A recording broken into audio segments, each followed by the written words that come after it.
भूतिया पेड़। रौनकपुर नाम के एक शहर में राजा रौनक सिंह का राज हुआ करता था।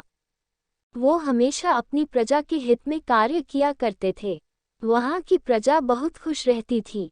एक दिन गिद्ध आकाश में भूतिया पेड़ के बीज लेकर उड़ रहा था। जैसे ही गिद्ध रौनकपुर पहुंचा तो उसके मुंह से एकदम बीज रौनकपुर के बीचों बीच गिर गया। बीज भूतिया था, इसलिए अगले ही दिन वो पौधा बन गया। वहाँ के स्थानीय निवासियों ने जब पौधे को देखा तो हैरान रह गए, क्योंकि पौधे का रंग काला था। बाद में लोगों ने आपस में चर्चा की और यह समझा कि खेत में उगने वाला कोई घास पात या वनस्पति होगी। दूसरे दिन वो पौधा काफी बड़ा हो गया। लोगों को और ज्यादा दुविधा हुई कि एक ही दिन में ये पौधा इतना बड़ा कैसे हो गया। होते होते वो पौधा तीसरे दिन पेड़ बन गया। समय बिता और लोग भी तेजी से बढ़ने वाले पौधे के बारे में सोचकर परेशान हो रहे थे। वो इस मामले को राजा के पास लेकर गए। ऐसे जादुई पौधे का पता चलते ही राजा तुरंत उस जगह पर पहुंच गए।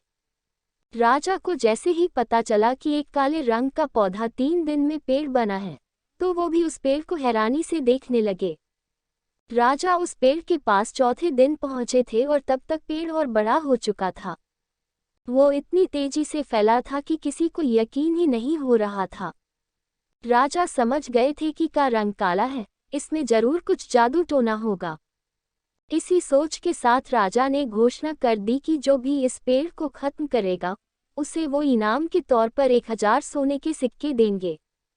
यही नहीं, राजा ने यहाँ तक कहा कि पेड़ को खत्म करने वाला व्यक्ति मेरी मृत्यु के बाद मेरी राजगद्दी पाने का हकदार भी बनेगा।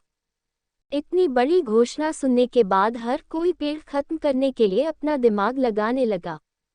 राजा के सारे चतुर मंत्रियों ने भी तरकीब लगाए, लेकिन पेड़ को कोई भी नष्ट नहीं कर पाया।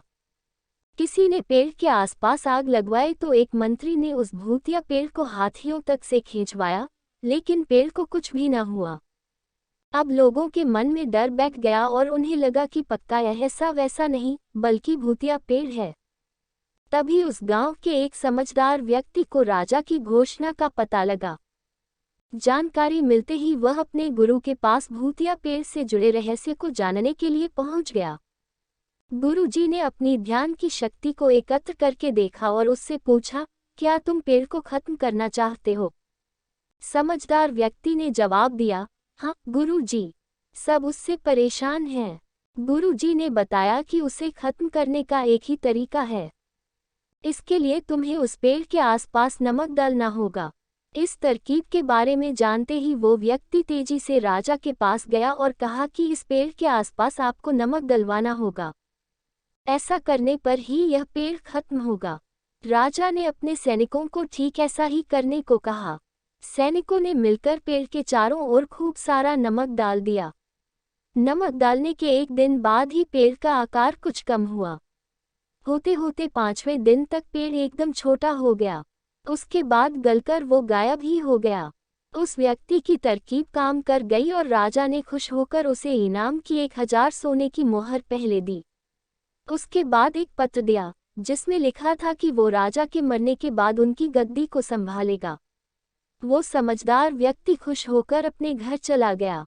कहानी से सीख, ऐसी कोई मुसीबत नहीं होती जिसका समाधान न किया जा सके। जरूरत है तो बस धैर्य और समझदारी की। अगर आपको ये कहानी अच्छा लगा है तो चैनल को सब्सक्राइब कीजिए और वीडियो को लाइक कीजिए। तो मिलते हैं किसी नए वीडियो में।